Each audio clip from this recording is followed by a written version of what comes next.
The Catholic Morning Show. Welcome back to Iowa Catholic Radio. 18 minutes after the hour.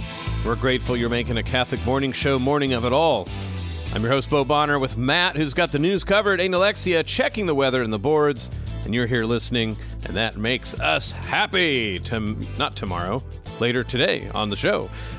Second half of the show, we will speak with Steve Haveman and Holly Dahmer, and they'll be speaking about the Freeze Out Hunger campaign with St. Vincent de Paul here in Des Moines. Let's turn now to our first guest of the day. We have Robert Pugh, editor of Cor Jesu Press, speaking about their book, The Love of Jesus Christ Crucified, taken from the Meditations and Colloquies of St. Alphonsus Liguori. Robert, thank you for coming on the Catholic Morning Show.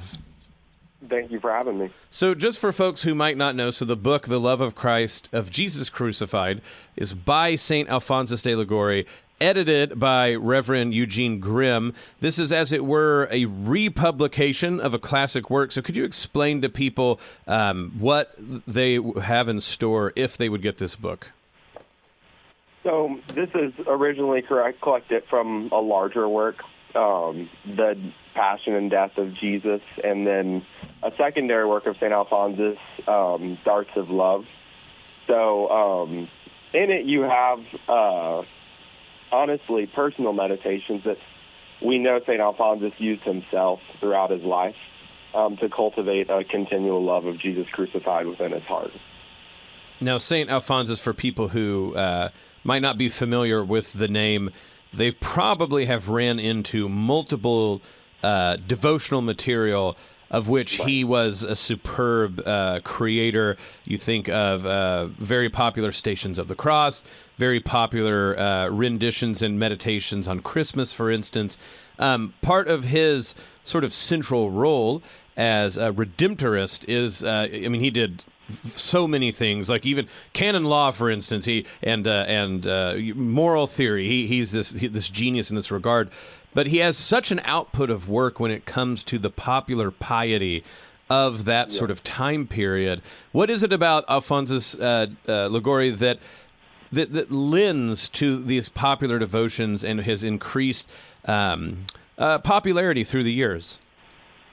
Well, I think you have a twofold gift in St. Alphonsus. One, he's a doctor of the church, so he expounds all these intellectual truths, specifically in this book on the Passion of Christ. And it gives us this new profoundness so that you see this act of generosity from Christ in a new way. But he also was an ardent soul. So it's a rare thing you have there that he was both very intellectual, but he was on fire for Christ. So even in the meditations of these books, you'll see him start to expound certain truths of the faith somewhat like a theologian would.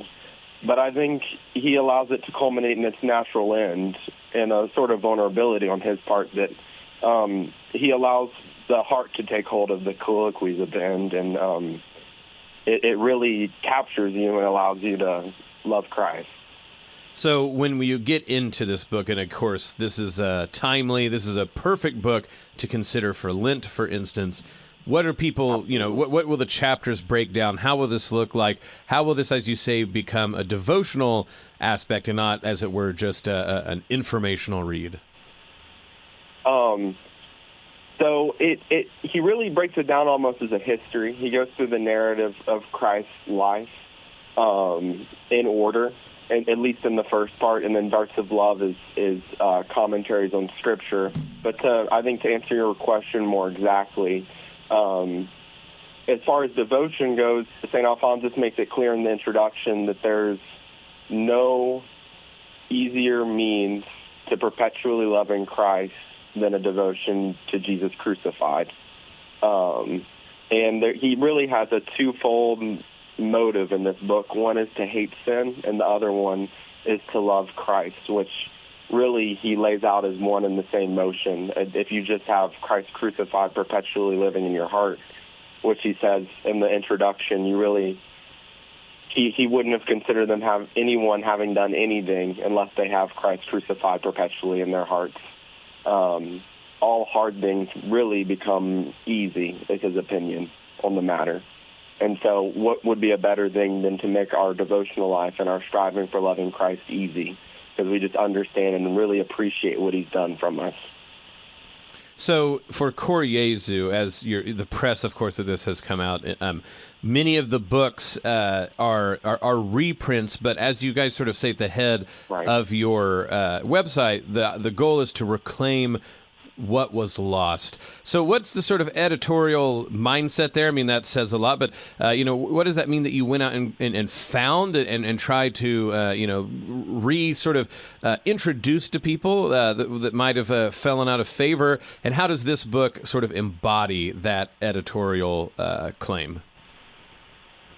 Right. So I think the publishing company was motivated by Brad, the owner, because there are a lot of works. With new works, you kind of have to sort through them, find ones that are good. But for certain timeless works that have been praised throughout history, and unfortunately a lot of them no longer in print, you're on a sure path, a path that oftentimes many saints went along. For example, this book would have been read by St. Alphonsus himself.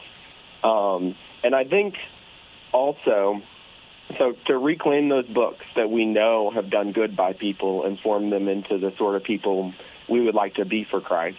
And then also, this may seem on a shallow level, but if you look at the books themselves, they have a certain attractiveness to them when they sit on a shelf. You have a nice, pastel, muted color, and even with that, there's something that they won't really grow old. It's like when you see an older book now, they had a sort of oftentimes beauty that doesn't really get outdated.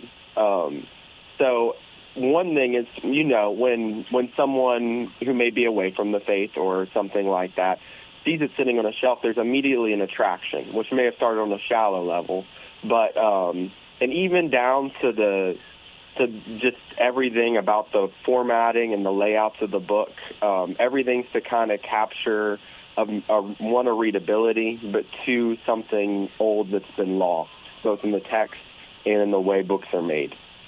So when it comes to people thinking about what to do for Lent, this idea of bringing something back, retrieving something, getting back to the source, that's sort of part and parcel what Lenten practice is supposed to be about. It makes a lot of sense that throughout the ages, it's precisely getting books or being given books to read through Lent is, a time-honored tradition. Is that sort of the hope here, that the love of Jesus crucified by St. Alphonsus Liguori, a perfect way to retrieve something that's been lost, but also to get back into that habit, reading something like this during Lent?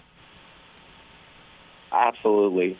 So I really do think, yes, it reopens and re-enlivens a very old devotion, a devotion from the beginning of the church. Like you were saying, we're rekindling something that started a long time ago within the church. And it really, specifically for Lent, I want to say this, that really all St. Alphonsus is trying to do in this book is get you to understand what Christ has just done for you. So he even mentions, if your friend were to go and spend $1,000 on you today, you would feel almost embarrassed and indebted to them. All he's trying to do is get you to realize something that happened 2,000 years ago. And then likewise, if you're in debt to someone, it's going to form the way you live your whole life. This will inform the way you live your whole life, and especially for Lent, it might sound crazy, but if you live a life that's devoted to Jesus crucified, you may take up the hardest things and the hardest toils, and from an external perspective, your life may start looking harder because you want to love Christ more, but in fact, you'll have the easiest life. Whereas if in the center of your heart, anything other than Jesus crucified is what you love, then your life will be significantly harder. So the book is The Love of Jesus Crucified, taken from the Meditations and Colloquies of St. Alphonsus Liguori. Robert, where else can people find out more about Cor Jesu Press books like this title? Well, they can go to the website, and if you ever want to, there's an email there, so you can ask any questions or emails. It's actually my wife would be the one responding to you. So it's a family-run company, and yeah. CorJesuPress.com. Robert Peak, editor for Cor Jesu Press. Thank you for coming on the Catholic Morning Show. Thank you so much, Bill. You have a good one. Listen to the Catholic Morning Show weekdays at 7 a.m. Central on the Iowa Catholic Radio Network, iowacatholicradio.com, or the Iowa Catholic Radio app.